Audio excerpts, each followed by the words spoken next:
अस्सलाम वालेकुम नाज़रीन, मां आहियां रज़ाक मसण अवां जे पंहिंजे प्रोग्राम द इन्वेस्टिगेशन सां गॾु। हिन प्रोग्राम में असां कोशिशि इहा कंदा आहियूं त कंहिं हिकिड़े केस खे खणी करे उन जी इन्वेस्टिगेशन कजे ऐं उनखे प्रॉपर उन जा जेके असरात आहिनि ऐं उन जूं जेके शयूं आहिनि उनखे ॾिसजनि त कहिड़े उहे शयूं आहिनि जंहिंजे करे हीउ केस थियो ऐं हीउ क्राइम थियो ऐं इन तरह जूं शयूं थियूं। अॼु जी असांजे हिन प्रोग्राम में असांजी जेका पहिरीं इन्वेस्टिगेशन आहे, तव्हां ॾिठो हूंदो कराची जे अंदरि, पूरे पाकिस्तान जे अंदरि, पूरे मुल्क जे अंदरि हिकिड़ी जेका पुलिस जी टारगेट किलिंग थी रही आहे। कोशिशि असांजी इहा हूंदी त असां उन्हनि पासनि उन्हनि पहलूज़ खे वञी जांच पड़ताल कयूं त जेके अवाम जे साम्हूं न हूंदा आहिनि। असांजे अॼु हिन प्रोग्राम जी इहा कोशिशि हूंदी त असां उन्हनि पुलिस अहलकारनि खां बि वञी पुछा कयूं ऐं उन्हनि जे पुलिस ऑफिसरनि खां बि वञी पुछा कयूं त उहे हिन सॼे सुनहरे खे कीअं था ॾिसनि ऐं उन मामलात खे हू जेको आहे उहो कीअं था ॾिसनि। अॼु असां कोशिशि कंदासीं त SSP साउथ इन्वेस्टिगेशन फैज़ुल्ला कोरजी साहिब खां इहा शइ पुछा कंदासीं त हुननि जी जेका टारगेट किलिंग जे हवाले सां, पुलिस जे टारगेट किलिंग जे हवाले सां जेको ख़्यालु आहे उहो छा आहे, उहे छा था चवनि। अचो त हुननि खां मालूम कयूं त उहे इन जे बारे में छा सोचनि था ऐं उन्हनि जे हवाले सां हू छा पिया कनि। थोरो इहो रुगो ॿुधाइजो त हीअ ख़ासि तौर ते जेके हिन महीने में या पोएं महीने में ख़ासि तौर ते जेके पुलिस जी जेका टारगेट थिए थी या टारगेट किलिंग थिए थी, इन जा छा असर छा आहिनि ऐं छाजे करे थिए पई ऐं उन जे लाइ एहतियाती तदाबीर छा आहिनि, या असां अञा उन तरीक़े सां वेपनलेस न आहियूं, या उहे छो थो जेको आहे इन तरह जूं शयूं थियनि। जेकॾहिं असांजो हिकिड़ो पुलिस जो जवान जेकॾहिं महफ़ूज़ न आहे त हिकु आम माण्हू कीअं थो महफ़ूज़ रखी सघे थो, इनखे थोरो जेकॾहिं डिफाइन कयो। मां सम्झां थो त जेका दहशतगर्द पुलिस खे टारगेट कनि था उनजो मेन मक़सदु इहो आहे, इहो बावर कराइणु आहे त जेको तव्हांजा जेका मुआफ़िज़ आहिनि उन्हनि खे हिट करे तव्हांखे इनसिक्योर था ठाहियूं। माना बजाए इन खे त कंहिं सोसाइटी खे हिट कजे उनजो एतिरो इम्पैक्ट न आहे जेतिरो पुलिस ऑफिसर खे हिट करण जो इम्पैक्ट आहे। हू बेसिकली स्टेट जी अथॉरिटी खे सोसाइटी खे चैलेंज था कनि त जॾहिं तव्हांजे मुआफ़िज़ खे असां शेद करे सघूं था त तव्हांजी सिक्योरिटी जेका आहे उहा बि इनकम्पलीट आहे, तव्हां बि सिक्योर न आहे। इहो हिकिड़ो मैसेज आहे जेको ॾियणु था चाहे। हाणे जेतिरे हद ताईं तालुक़ु आहे पुलिस ऑफिसरनि जे शहीद थियण जो, त कराची शहर जे अंदरि जंहिंजी आबादी 2 करोड़ खां मथे आहे, ऑफिशियल आबादी जेका आहे, उते 33,000 पुलिस जा सिपाही खां वठी ऑफिसर्स मौजूदु आहिनि। त हिकिड़ो त रीज़न इहो आहे त असां वटि जेका जनरल हिकिड़ी टेक्निक आहे असां यूनिफॉर्म फोर्स तौरु हलूं था ऐं यूनिफॉर्म पायूं था, इन करे आइडेंटिफाई करणु सवलो आहे। हिकिड़ो रीज़न त इहो आहे। ॿियो हिकिड़ो रीज़न आहे त पुलिस ऑफिसर कॾहिं बि ऑफ कोन थो करे, उन 24 कलाक ड्यूटी आहे। सुबुह जी हिकिड़ी शिफ्ट आहे, शाम जो ॿी शिफ्ट आहे। इहे शयूं सभु जॾहिं गॾिजी वञनि थियूं त टारगेट खे हिकिड़ो सॉफ्ट टारगेट मिली थो वञे। जीअं असांजी ट्रैफिक पुलिस, सिंध जी कराची जी ट्रैफिक पुलिस जेका आहे उहा अनआर्म्ड पुलिस आहे, वेपन न खणंदी आहे। उन्हनि पहिरीं ट्रैफिक पुलिस खे हिट करणु शुरू कयो, असां ट्रैफिक पुलिस खे वेपन आर्म कयोसीं त ट्रैफिक पुलिस खां हिट थियणु ख़तमु थी वियो, जनरली ख़तमु थी वियो। ब्लड प्रूफ जैकेट पाइणु शुरू कईसीं। जेको ॿियो रीज़न हिन जो आहे उहा बेसिकली कोताही आहे। किथे बि का सुस्ती कोताही थी वञे, ड्यूटी आवर्स वधीक आहिनि ऐं हू टारगेट कनि था, उहो हिकिड़ी मोबाइल नथी मिले त ॿी खे, ॿी न टी, किथे न किथे उहो हिट कनि था। त मेन रीज़न जेको आहे उहो पुलिस जी तमामु घणी विज़िबिलिटी आहे। जेको असांजी टेक्निक आहे त असांजी पेट्रोलिंग वॉच एंड वार्ड वारा हमेशह यूनिफॉर्म में ऐं हर जॻह ते मौजूदु आहिनि। ऐं ॿी जेका डेफिनेटली ॿी जेका कमी आहे, कोताही आहे, उहा कंहिं न कंहिं जॻह ते अहिड़ो पॉइंट अची थो वञे जिथे या नमाज़ जो टाइम आहे, या मगरिब जो टाइम आहे, या नफ़री चेंज थियण जो टाइम आहे, उते उहे हिट कनि था। फैज़ुल्ला कोरजी जो इहो बि चवणु हुयो त जेकॾहिं असां कंपेयर कयूं दहशतगर्द जे नेटवर्क खे ऐं गॾोगॾु पंहिंजी पुलिस जे परफॉर्मेंस खे, त वॾो हिकिड़ो वाज़े तौर ते फ़र्क़ु नज़र अचे थो। छो जो हुननि जो जेको वारदात जो तरीक़ेकार आहे उहो ॾाढो जेको आहे जदीद आहे ऐं उनखे वरी रोकण जो जेको तरीक़ेकार असांजी पुलिस जो आहे बनिस्बत उन्हनि जे तमामु हिकिड़ो सुस्त आहे ऐं तमामु जेको आहे सो उहो उन्हनि खां पोइ ते आहे। सो ज़रूरत इन जी बि आहे त असां बि पंहिंजी पुलिस खे ओतिरो ई जदीद कयूं जेतिरो हुननि जो नेटवर्क ऐं उन्हनि जो वारदात जो तरीक़ेकार आहे उहो एतिरो मज़बूत आहे त जेसीं ताईं असांजा जवान बि उन जे तरीक़े सां मज़बूत न हूंदा तेसीं ताईं कुझु नथो थी सघे। इहे जेका वाक़िया जेका हिनमहिल स्पॉटलाइट में आहिनि उहे टेररिज़म जी वजह जे करे आहिनि। इन में टेररिस्ट यूज़ थो थिए पियो ऐं बैंड ऑर्गेनाइज़ेशन थियनि थियूं। डेफिनेटली उन जी कॉम्पेटेबिलिटी या उन जी ट्रेनिंग जो जेको लेवल आहे उन टेररिस्ट जी ऑर्गेनाइज़ेशन आहे तमामु हाई लेवल जी हूंदी आहे, उन जी मोटिवेशन वधीक आहे। पुलिस ऑफिसर, असां पुलिस ऑफिसर खे पूरी कोशिशि कयूं था त कैपेसिटी बिल्डिंग उन लेवल ते खणी वञूं ऐं उनखे उन लेवल ते अवेयर कयूं। 2 शयूं तव्हांखे करणु मस्ट आहिनि, हिकिड़ो ब्लड प्रूफ जैकेट ऐं ॿिए नंबर ते वेपन। ऐं तक़रीबन 99% केसिस में ब्लड प्रूफ लाज़मी घटि आहिनि कराची पुलिस में, हिन में कोई शक न आहे। लेकिन जेका ऑफिसर फील्ड में वेंदा आहिनि उनखे ब्लड प्रूफ अवेलेबल हूंदी आहे ऐं वेपन अवेलेबल हूंदो आहे। लेकिन उनजो जेको पॉइंट ऑफ कनेक्शन आहे उहो अहिड़ो आहे त जेसिताईं उन अवेयर न हूंदो, अलर्ट न हूंदो, तेसि ताईं उहो पंहिंजे पाण खे प्रोटेक्ट कोन करे सघंदो। जीअं तव्हां कल्ह हिकु ॿ वाक्यनि में तव्हां ॾिठो त पुलिस ऑफिसर ड्यूटी ते आहे ऐं हू ट्रैफ़िक जो कॉन्स्टेबल पंहिंजी ट्रैफ़िक कंट्रोल थो करे पियो। डेफिनेट हुन वेपन बि आहे, बुलेट प्रूफ बि तव्हां ॾिठो त हुनखे पातल आहे, हुन सां गॾु ॿ ऑफिसर ॿिया उन्हनि खे वेपन हो।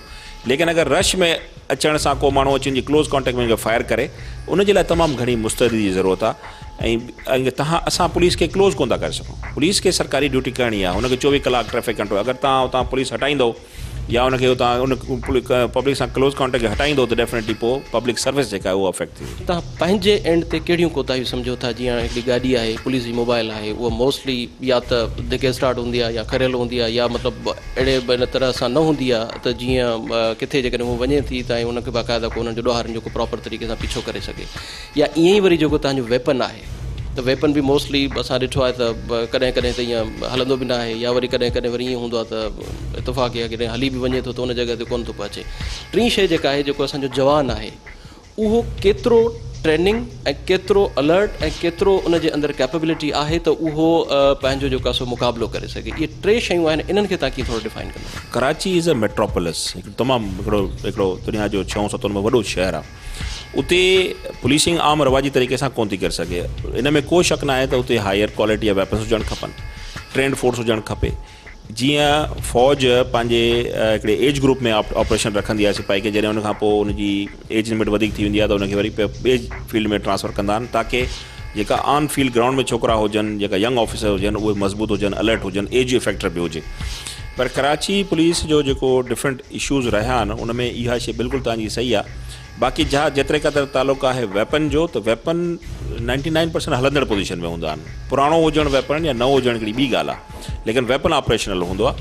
असल जेका कोताही कमी आहे उहा अलर्टनेस मुस्तैदी जी आहे। हाणे तव्हां यू कांट एक्सपेक्ट कि हिकिड़ो 50 या 55 सालनि जो कॉन्स्टेबल जेको आहे ओतिरो सुठो अलर्ट थी सघंदो। अहिड़ा जेका एज जे हिसाब सां कॉन्स्टेबल हूंदा आहिनि, असां उनखे डाइवर्ट करे ऑफिसिस में रखंदा आहियूं या ट्रैफ़िक में रखंदा आहियूं। पर ट्रैफ़िक में हुजण बि इट्स सेल्फ हिकिड़ो प्रॉब्लम थी सघे थो। त बाक़ी जेतिरे हद ताईं हिट करण जो ताल्लुक़ु आहे, अगरि तव्हां investigation J point of view ॾिसो त हिन वक़्तु 3 सालनि जा तक़रीबन 90% केसिस असां डिटेक्ट करे चुका आहियूं जिन में पुलिस किलिंग्स थियूं। त इहा हिकिड़ो कंटिन्यूस प्रोसेस आहे। पुलिस ऑफिसर जी ड्यूटी जे हिसाब सां हुनखे असां हटाए कोन था सघूं, हुनखे वधीक इक्विप करण जी ज़रूरत आहे। बाक़ी इहे जेके इशूज़ आहिनि इहे रहंदा, उनखे हलाइणो आहे। ऐं मां जीअं वरी चयो त हाणे जेका तव्हां ॻाल्हि कई मोबाइल पुराणी हुजण जी, वेपन पुराणी हुजण जो, बेसिकली हर सोसाइटी में जेको रिलेशनशिप हूंदो आहे पुलिस जो ऐं आवाम जो, उनखे बहितर करण जी ज़रूरत आहे। जॾहिं असां बहितर करे वेंदासीं त पोइ इहे ख़ामियूं नज़र न ईंदियूं, तव्हांखे उन जूं भलायूं नज़र ईंदियूं। मां हमेशह मुख़्तलिफ़ प्लेटफॉर्म ते चयो आहे त पुलिस, ख़ासि करे सिंध पुलिस 1861 जे लॉ ते हले थी पई। ऐं 2002 जो जेको पुलिस ऑर्डर आयो हो उन में, ऐं 1861 जे लॉ में बेसिकली जेको मेन डिफरेंस हुयो उहो इहो हो त पुलिस जे कमांड खे इहो अथॉरिटी या इख्तियार मिलियल हो त पंहिंजी फोर्स खे वक़्त जे हिसाब सां चेंज करे सघे ऐं उनखे रीडिफाइन करे हुन में नवाण आणे सघे, हुन में इनोवेशन्स आणे सघे। बेसिकली पुलिस ऑर्डर जी मेन जेका शइ हुई उहा इहा हुई। हाणे जॾहिं 1861 जे एक्ट ते हलिया वियासीं, 150 साल पुराणे एक्ट ते हलिया वियासीं, त उहा पुलिस 21 सदी में हिकिड़े 18 सदी या 19 सदी जे एक्ट ते कीअं हलंदी? Is a difficult. तव्हां पंहिंजे पाण खे लॉ जे हिसाब सां मॉडिफाई कोन था करे सघो, इनोवेट नथा करे सघो।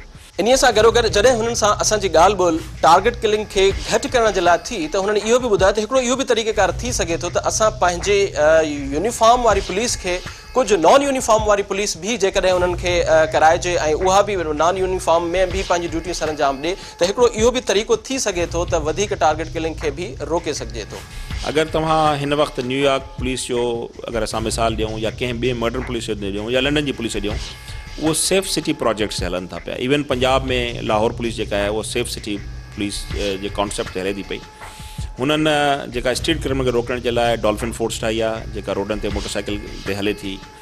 ऑनलाइन FIR सिस्टम आंदो अथऊं, ऑनलाइन कंप्लेन सिस्टम आंदो अथऊं, वेलफेयर जो सिस्टम आंदो अथऊं, ऐं तमामु घणी इन्वेस्टमेंट आई आहे। कराची जी पुलिस खे असांखे हुन इंटरनेशनल लेवल ते हलाइणो पवंदो। For example simple watch and ward system, जंहिंमें असां पेट्रोलिंग चवंदा आहियूं, सिपाही बि रोड ते गश्त था कनि, उन सिस्टम खे हाणे चेंज करणो। हाणे वक़्तु अची वियो आहे उनखे चेंज कयो वञे। यूनिफॉर्म फोर्स खां non uniform civilise force, civil force जेका आहे, बग़ैर यूनिफॉर्म जे फोर्स जेका आहे, उन पासे असांखे डाइवर्ट थियणो पवंदो। असांखे पुलिस फोर्स यूनिफॉर्म में बि रखणी पवंदी, लेकिन नॉन यूनिफॉर्म फोर्स साइड ते वञिणो पवंदो। नंढे वेपन, वॾे वेपन जॻह ते असांखे नंढे वेपन ते अचिणो पवंदो। गाॾियुनि जी तइदाद जेका आहे वधाए या न वधाइजे, पर उनखे सेफ साइड ते खणी अचिणो पवंदो। जीअं असां लास्ट 2 साल अॻे असां बुलेट प्रूफ नंढियूं गाॾियूं वरितियूं त अगरि पुलिस कंहिं जॻह ते वञे थी त फायर अचे थो त बुलेट प्रूफ मोबाइल्स हुजनि उहे असां आंदियूंसीं। इहे नई नवाण असांखे आणी पवंदी। ऐं क्लोज़ कॉम्बैट जेका फोर्स आहे जंहिंमें पिस्टल जो इस्तेमालु वधीक करिणो आहे, वॾी राइफल खणण जो फ़ाइदो न आहे। ऐं अहिड़े हिसाब सां ॿियूं शयूं काफ़ी आहिनि जेकियूं शयूं असांखे आणियूं पवंदियूं मॉडर्न पुलिसिंग जेका आहे उहा कम्यूनिटी सपोर्ट खां बग़ैर नथी हली सघे। वी शुड बी इन में नो अदर व्यू। इहो बिल्कुलु क्लियर आहे त कम्यूनिटी ऐं पुलिस जेसिताईं गॾिजी करे कमु कंदियूं तेसिताईं कामयाबी कोन थींदी। हाणे ॾिसणो इहो आहे त जेकॾहिं तव्हांखे पंहिंजे पुलिस खे बचाइणो आहे त असांजा उहे अमलदार आला अमलदार जेके कानून जे अंदरि तरमीम करे सघनि था, 1861 वारे कानून खे हूअ जदीद तक़ाज़े सां, जदीद दौर जे कानून सां ऐं जदीद शयुनि सां कीअं था हुनखे भेटे सघनि ऐं उनखे कीअं था अमल पैरा कनि त जीअं असांजी पुराणी पुलिस जो पुराणो कानून जेको आहे जेसीं ताईं तब्दील न थींदो तेसीं ताईं तव्हां दहशतगर्दनि जे मुक़ाबले में कंहिं बि तरीक़े सां तव्हां हुननि खे जेको आहे सो पंहिंजो साम्हूं पंहिंजो मुक़ाबला जेके आहिनि उहे तव्हां रोके नथा सघो।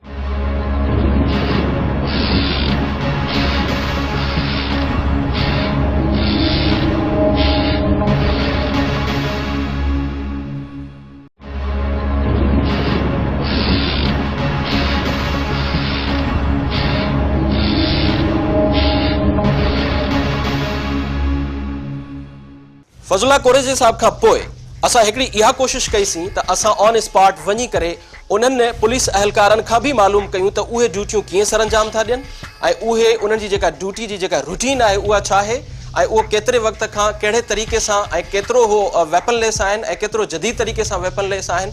कोशिशि कंदासीं त उन्हनि खां ॼाणण जी कोशिशि कई त हू पंहिंजी ज़ुबानी पाण छा पिया ॿुधाइनि। सभ खां पहिरियां जेको आहे सो असां सुबुह सां ड्यूटी जे पंहिंजे घर निकिरंदा आहियूं त असां पंहिंजी हिकमत अमली अख़्तियार कंदा आहियूं। असांखे कहिड़े तरीक़े सां निकिरणो आहे, कहिड़े तरीक़े सां वञिणो आहे, थाणे ते पुॼणो आहे ऐं आवाम जे जान ऐं माल जी तहफ़ुज़ करण जी जेको आहे सो असांखे कहिड़े तरीक़े सां करिणो आहे उहो जनाब असांखे जेके वॾा असांजा अफ़सर साहिबान आहिनि उनजे डिक्टेशन मुताबिक़ लॉ ऐं कानून मुताबिक़ असां पंहिंजो कंदा आहियूं।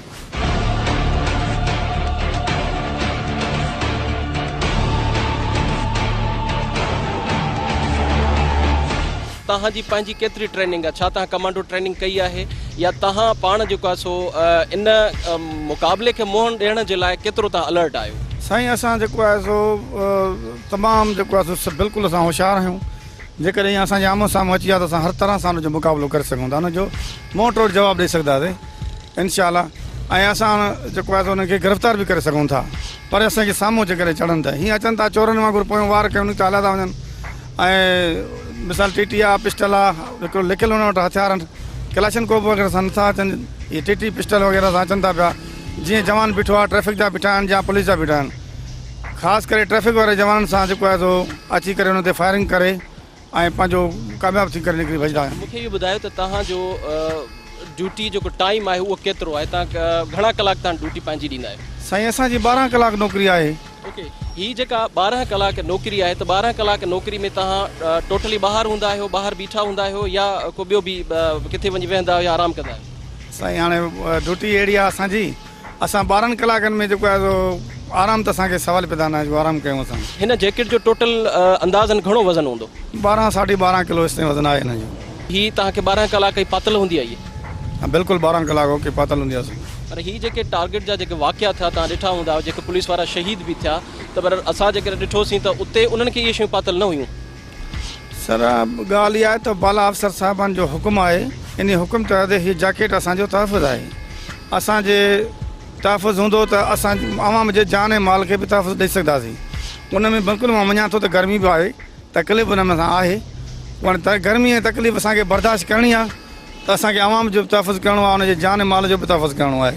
जी नाज़रीन, ही हुयो असांजी उहा पुलिस जिन सां तव्हांजी ॻाल्हि ॿोली थी। ऐं हिकिड़ो पासो वरी उहो आहे जेको ट्रैफ़िक पुलिस जो आहे। ट्रैफ़िक पुलिस जे हवाले सां जॾहिं असां ॻाल्हि ॿोल कंदासीं त सभ खां पहिरीं असां ADIG ताहिर नूरानी सां जॾहिं इन जे बारे में का ॻाल्हि ॿोल कईसीं, डिस्कस कईसीं त हीअ जेके वाक़िया आहिनि रोज़ रोज़ छो था थियनि त उन्हनि जो सभ खां पहिरीं जेको जवाबु हुयो उहो इहो ई हुयो त शायदि हीअ हिकिड़ो रिएक्शन आहे ऑपरेशन रद्दुल फ़साद जो। जेसीं ताईं रद्दुल फ़साद जे ऑपरेशन हलंदो रहंदो ईअं ईज़ी टारगेट हूंदो आहे हिननि खे ही असांजी ट्रैफ़िक पुलिस। सो हलो त ॾिसूं त हुननि जो छा चवणु हुयो इन सॼे ऑपरेशन जे हवाले सां जेको ट्रैफ़िक पुलिस सां थी रहियो आहे ऐं जेके ट्रैफ़िक पुलिस वारा टारगेट जो निशानो थियनि था उन्हनि जी ज़ुबानी उन्हनि खां ॿुधूं त ताहिर नूरानी इन जे बारे में छा पियो चए। पाकिस्तान में ऐं कराची में हिकिड़ो ऑपरेशन थो हले रद्दुल फ़साद जे नाले सां, उहो अञा ताईं जारी सारी आहे।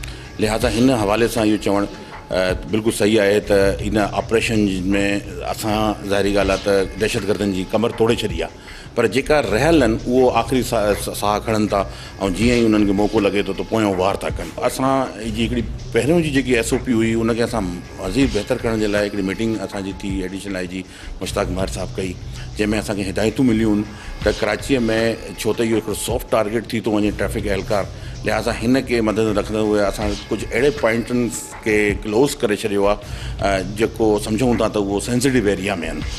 मां तव्हांखे अगरि ॿुधाए सघियां हिकिड़ो फिगर जे हिसाब सां त कराचीअ में असांजा ट्रैफ़िक एहलकार 279 पॉइंटनि ते बीहंदा हुया, जंहिंमें 2 शिफ्टनि में असांजी नफ़री लॻंदी। हिकिड़ी शिफ्ट में मां हिकिड़े अंदाज़े सां ॿुधाए सघां त सुबुह जी शिफ्ट में 1600 एहलकार हूंदा आहिनि ऐं मंझंदि जी शिफ्ट जेकी राति 11 बजे ताईं हूंदी आहे, 3 बजे खां वठी, उन में 1700 खां 1750 एहलकार हूंदा आहिनि। मतिलबु ऑलमोस्ट मिलाए 3500 एहलकार आहिनि जेका असांजा हिन शहर में 279 पॉइंटनि ते पंहिंजी जॉब कंदा हुया, पंहिंजा पॉइंटनि ते। पर हाणे उनखे सेंसिटिविटी ॾिसंदे असां रुॻो 113 पॉइंट जेका आहिनि उहे डिस्क्लोज़ कया आहिनि, जेका इंतिहाई ज़रूरी आहिनि त ट्रैफ़िक एहलकार उते मौजूदु हुजे, छो त वॾो वॉल्यूम हूंदो आहे। पर हुन शइ जो फ़ाइदो खणंदे असां जेको उन पॉइंट असां क्लोज़ कया आहिनि त उनजी नफ़री खे असां डबल करे सिक्योरिटी असां गार्ड उते डबल करे छॾिया आहिनि। ऐं हाणे इहो आहे त असांजी जेकी एहलकार जेका पंहिंजी ड्यूटी ॾींदा त उन्हनि खे असांजा ई गार्ड एहलकार यानी कि ट्रैफ़िक वारा ई जैकेट ऐं हथियारनि सां उहो उन्हनि खे सिक्योर कंदा। असां इन वाक़िअनि जो इंतज़ारु छो कंदा आहियूं? जेकॾहिं इहा शइ पहिरीं थिए हा या इहा का पॉलिसी पहिरीं खां जुड़े हा त शायदि अॼु ही पुलिस एहलकार न वञे हा। तव्हां इन जे बारे में छा चवंदो त इन खां पहिरीं छो नथो थिए ऐं असां बाद में छो था अखि पटियूं?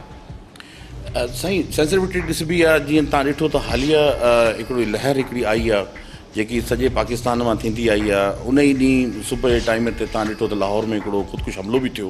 उन खां पोइ कराचीअ में हफ़्तो अॻु में कोरंगीअ में हिकिड़ी वैन ते बि हमिलो थियो।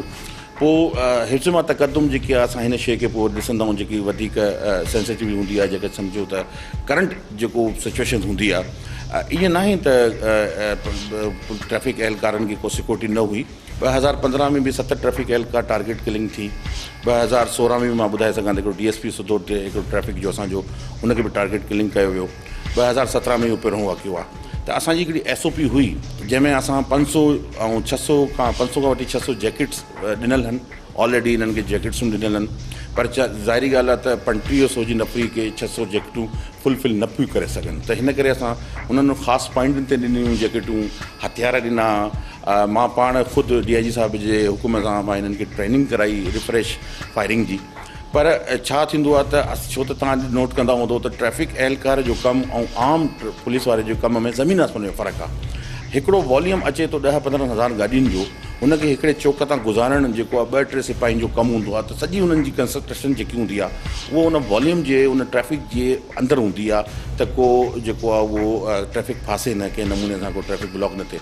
पोइ इन तरफ़ दिमाग़ नथो वञे त को ख़ुदा न ख़ासिता को मोटरसाइकिल ते अची हेलमेट वारो उहो अची जेको आहे उहो फायरिंग करे हलियो वञे। ट्रेनिंग त असांजी हिकिड़ी थींदी आहे, चाहे उहो ट्रैफ़िक पुलिस हुजे, CID हुजे या स्पेशल ब्रांच हुजे।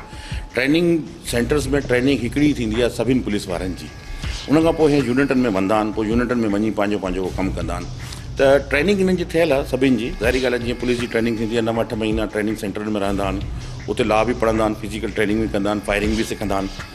उन खां पोइ जेको आहे इहे फील्ड में ईंदा आहिनि, मुख़्तलिफ़ यूनिटनि में उन्हनि जी पोस्टिंग थींदी आहे। ट्रेनिंग त ऑलरेडी हिननि जी हूंदी आहे, पर प्रैक्टिस न हूंदी आहे। ज़ाहिरी ॻाल्हि आहे कि 5-6 सालनि खां हिकिड़ो ट्रैफ़िक एहलकार आहे, हुनजे हथ में हथियार न आहे, हुनखे ख़बर न आहे, उहो विसारे चुको आहे त हथियार फायरिंग कीअं थींदी आहे, हुनखे लोड ऑन लोड कीअं कबो आहे, हुनखे खुलणो कीअं आहे। त इहो प्रैक्टिस सां जुड़ण जे करे इहा शइ जेकी आहे उहा ताज़ी रहंदी आहे, पर न हुजण जे करे डेफिनेटली थोरो फ़र्क़ु पवंदो आहे। त हुनजे लाइ असां हिननि खे रिफ्रेश कोर्स बि कराया। त ॿीहर हिननि खे हथियारनि जी जेकी आहे उहा फायरिंग कराई वई। ॿीहर हुननि खे थोरो उहो ॿुधायो वियो त हथियार कीअं। पोइ हाणे इहो मज़ीद असां कोशिशि कयूं था। 5000 असां ॿियूं बुलेट प्रूफ जैकेटूं घुरियूं IG साहिब खां, उहो अचण वारियूं आहिनि जेकी लाइट वेट आहिनि, लाइट वेट जैकेट्स आहिनि जंहिंजो शायदि 2 किलो या किलो जे क़रीब जो वज़न आहे। ऐं उन में 9mm ऐं क्लैशनकोफ जी गोरी आर पार न थींदी। ऐं प्लस कुझु नवां छोकिरा जीअं मां तव्हांखे चयो त अचनि था। पोइ लिहाज़ा इनशाला अनक़रीब तव्हां ॾिसंदो त इन किलिंग खे या इन टारगेट किलिंग खे असां काफ़ी हद ताईं कोशिशि कंदासीं त कवर कयूं। अगरि ख़ुदा न ख़ासिता वाक़ियो थिए बि थो त हिन दफ़े पोइ बची था न। उहो यकीनन मुक़ाबिलो थींदो ऐं उहो उन्हनि खे बि असां मारींदासीं। इहो असांजो अहद आहे, इहो असांजो अज़म आहे। ताहिर नूरानी जे बक़ौल कराची जे अंदरि 180 सिग्नल्स आहिनि ऐं 180 सिग्नल मां सिर्फ़ु जेके फंक्शनल सिग्नल आहिनि उहे टोटल 70 सिग्नल आहिनि। इन्हनि ॿिन्ही अंदरि इदारनि जे अंदरि टकराव इहो अचे पियो जॾहिं ताहिर नूरानी सां ॻाल्हि ॿोल थी त जेकॾहिं तव्हां सिर्फ़ु ऐं सिर्फ़ु पंहिंजनि सिग्नलनि खे फंक्शन कयो त काफ़ी घटि ताईं इन शइ में घटिताई अची सघे थी त ट्रैफिक पुलिस एहलकारनि जो जेको टारगेट किलिंग वारो जेको रेशो आहे उहो बि घटि थी सघे थो ऐं ईज़ी टारगेट करे तव्हांखे दहशतगर्द नथो मारे सघे। ट्रैफिक सिग्नल जे बंदि हुजण सां ही इशूज़ थियनि था। जीअं मां तव्हांखे ॿुधायो त 180 सिग्नल आहिनि कराची में, जंहिंमें सिर्फ़ु ऐं सिर्फ़ु 70 सिग्नल कमु कनि था, बाक़ी सभु आउट ऑफ ऑर्डर आहिनि, बंदि आहिनि, इलाही सालनि खां बंदि आहिनि। हे डोमेन जेकी आहे उहा KMC ट्रैफिक मैनेजमेंट वारनि जी आहे त ट्रैफिक सिग्नल खे हलाइणो आहे, कीअं हलाइणो आहे, बंदि करिणो आहे, कीअं करिणो आहे, हुन जी टाइमिंग केतिरी हूंदी आहे। असां लिखी सघूं था, असां लिखियो आहे। ज़ाहिरी ॻाल्हि आहे त हिन शयुनि खे मुंहुं ॾियण जे लाइ हिकिड़ो ट्रैफिक एहलकार ई आहे जेको अगरि सिग्नल ख़राबु आहे त उते उहो बीहंदो, उते उहो रेगुलेट कंदो, छो त चारों तरफ़ां ईंदड़ ट्रैफिक खे। पोइ इहे सिग्नलनि जी ज़िमेदारी बेशक ॿी डिपार्टमेंट जी आहे। असां उन्हनि खे लिखियो आहे, मीटिंग्स बि कयूं, कुझु असां ज़ोरी उन्हनि खे मतिलबु घुराए ठीकु बि करायो आहे। सदर जा कुझु सिग्नल बंदि हुया, उहो बि असां ठीकु करायो आहे, पर उन्हनि जी मेंटेनेंस न हुजण करे ॿीहर बंदि था थी वञनि। त इहा ई शइ मतिलबु रखंदे तव्हां ॾिसंदव त ट्रैफिक एहलकार तव्हांखे उते ई नज़र ईंदो जिते सिग्नल आहे, उते ई नज़र ईंदो। को अहिड़ो पॉइंट कोन्हे को पंहिंजी मर्ज़ी सां वञी बीह रहे, पर सिग्नल बंदि हुजण जे करे असांखे डबल महिनत थी करणी पवे। हा, असां पोइ उते पंहिंजो एहलकार बि बीहारूं था, 2 एहलकार 3 एहलकार बीहारूं था। इहा ई शइ खे मदद रखंदे जेसि ताईं सिग्नल ठहनि, जेसि ताईं सिग्नल वर्कआउट कनि, तेसि ताईं असां 113 पॉइंट रखिया आहिनि त हिननि ते ज़रूरी आहे असांजी पुलिस एहलकार मौजूदु हुजे।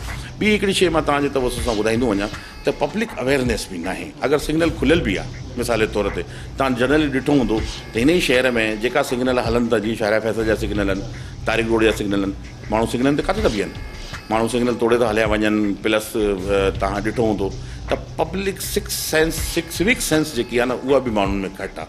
अगरि माण्हू बि कोऑपरेट कनि त पोइ हिकिड़ो ट्रैफिक बि मैनेज थी वञे, लॉ एंड ऑर्डर बि मैनेज थी वञे, ऐं मां सम्झा थो त इन्हनि शयुनि जी जेकी आहे उहा काफ़ी हद ताईं बहितरी अची वेंदी कराची शहर में। जी नाज़रीन, ही ताहिर नूरानी जी अवां ॻाल्हि ॿोल सॼी जेका आहे उहा ॿुधी ऐं इन्हीअ खां पोइ वरी हाणे असां इहा कोशिशि कंदासीं त तव्हांखे वठी हलूं ऑन स्पॉट उहे असांजा ट्रैफिक पुलिस एहलकार जेके ॿाहिरि बीठा आहिनि ऐं उहे पंहिंजी ड्यूटियूं कीअं सरअंजाम ॾेई रहिया आहिनि। ऐं इन्हीअ सां गॾोगॾु हुननि जो हिकिड़ो चवणु इहो बि हुयो त ही जेका बि असांजी जेका ड्यूटी आहे या जंहिं तरीक़े सां असां बीठा आहियूं त सवाइ अलाह जे आसरे ॿियो को बि असां वटि को अहिड़ो को हिफ़ाज़ती का शइ कान्हे का, बसि अलाह जे आसरे में बीठा आहियूं। ऐं जेकॾहिं को माण्हू अचे थो ईज़ी टारगेट असांखे करे हलियो थो वञे त असांजे अंदरि इन तरह जी का कैपेबिलिटी कोन्हे का या असांजे अंदरि पोयूं का सिक्योरिटी गार्ड कोन्हे का जेका असां उन्हनि सां पंहिंजो मुक़ाबिलो करे सघूं। हिकिड़ो ट्रैफिक पुलिस एहलकार एतिरो वॾो ट्रैफिक जो जेको वॉल्यूम हूंदो आहे उनखे कीअं कंट्रोल करे थो त उनजो सिर्फ़ु तवजो उन ट्रैफिक जी तरफ़ हूंदो आहे, न की उहे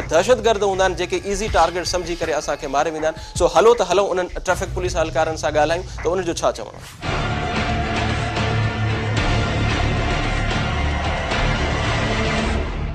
हमारी रोड पे ड्यूटी होती है, बचना तो हमारे लिए तो मुश्किल हो जाती है, क्योंकि अगर हमारे पास गार्ड वाले भी हो जाते हैं तो ये हम लोगों ने आगे पीछे जाना पड़ता है, रोड के बीच में खड़े होते हैं। और ये कि एक तो हमारे लिए बस चौकी होना चाहिए, हर चौक पे चौकी हो जहाँ बंदा हमारा जो है वो वेपन वाला महफूज हो और वो अपने जवानों का हिफाजत करे। दूसरी बात ये कि ये जैकेटें ये हम लोग सारे पहन लेते हैं और ये कि ये हमारे लिए ये एक बचत है और बाकी अल्लाह ताला बचाने वाला है। मुझे ये बताएं कि आपको ख़ास तौर पे जब से बड़े अफसरान से इस चीज़ का, इससे पहले भी जो ट्रैफिक वालों के साथ ये टारगेट किलिंग हो रही थी उसके बाद ये ऑर्डर आया कि ट्रैफिक पुलिस वालों को भी वेपन दिया जाएगा। आप क्या समझते हैं कि हमारे जो ट्रैफिक पुलिस के जो जवान हैं वो इतने ट्रेनिंग उनकी है कि वो वेपन प्रॉपर तरीके से चला सके? सर बिल्कुल, हर बंदा वो ट्रेन शुद्ध है और कोर्स देते हैं, हम असले की हर चीज़ पे वो बता देते हैं कि आपने इस तरह इस्तेमाल करना है और ये कि हर किस्म के ना कोर्स कराते हैं, एलर्ट कोर्स भी कराते हैं, ये अपना रिक्रूटी हो गया, ये लोअर कोर्स हो गया, अपर कोर्स हो गया, इंटर हो गया, ये सारे कोर्स कराते हैं और उसमें एक एक चीज़ का बताते हैं कि आपने दुश्मन से ऐसे जो है ना मुकाबला करना है और ऐसे अपने आपको बचाना है। ये तो है कि हर बंदा अपनी ड्यूटी पे मसरूफ़ होते हैं आने जाने वाले। दूसरी बात है कि हम अगर चौक पे खड़े हैं तो अगर हम आगे सामने देखते हैं तो पीछे हमें कोई पता नहीं, पीछे से हमें कोई वार करके चला जाता है। तो ये कि रोड के बीच में बड़ा मुश्किल होता है अपने आप को बचाना हो। बस आप क्या समझते हैं कि हमारी गवर्नमेंट को क्या करना चाहिए आप लोगों की हिफाजत के लिए? हमारे लिए तो ये कि सिर्फ चौकियाँ बना दें और जो वेपन वाले वो महफूज हो के वो हमारी हिफाजत करें। और तो ये कि बीच में तो हम लोगों ने खड़ा होना है और ट्रैफिक चलाना है, ये इसके बगैर जो है ना हमारा तो ड्यूटी सर अंजाम नहीं हो सकती कि हम बैठ जाए या किसी साई पे बैठ जाए या कोई कोने कांचे में बैठ जाए, तो ऐसा काम नहीं चलेगा। हमारा काम है रोड के बीच में खड़ा होना, ट्रैफिक को रेगुलेट रखना। कोई गाड़ी ख़राब हो जाता है उसको धक्का दे के साइड पे करना या किसी गाड़ी से धक्का दे के साइड पे करना, कि ट्रैफिक को रेगुलेट रखना। ड्यूटी टाइम हमारे जो है वो 3 बजे हम आते हैं और रात को 1-1:30 बजे हम वापस चले जाते हैं यहाँ से, क्योंकि हेवी ट्रैफिक आते हैं उसको क्लियर करके फिर हम वापस जाते हैं यहाँ से।